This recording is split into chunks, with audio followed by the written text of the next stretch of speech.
Asbestos poisoners must be judged. This was the demand by contamination victims and their loved ones in Paris at a demonstration in 2005.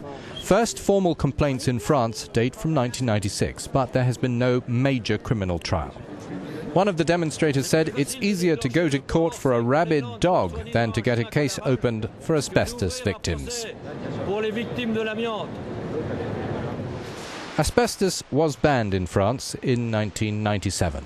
Widely applied in industry for its physical and chemical properties and competitive cost, it began to be used extensively in the 1930s and increasingly up to the 1970s. Illnesses, notably cancer, brought on by asbestos fibre inhalation appear as late as 15 to 50 years after exposure. It has therefore come to be known as a silent killer, of epidemic scale, some fear, with predictions of 100,000 deaths over the next decade or so. The head of a French victims advocacy group says once again we see inadequacies from everyone, whether it was doctors making the rounds of the workplace or health watchdogs, who saw nothing. As long as workers did not protest, no one saw anything.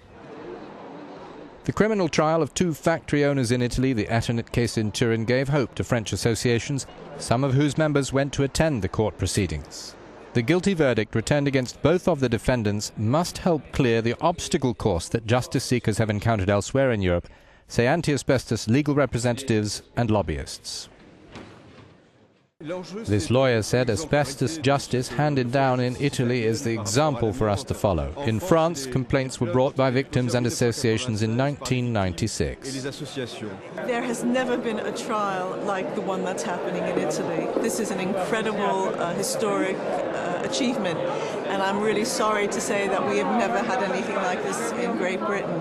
What we have there is individuals will go to the courts to get compensation, but no one has ever been punished for the decisions they made as the heads of asbestos corporations. The Italian prosecutors said the Turin case marked a turning point for respect of workplace safety.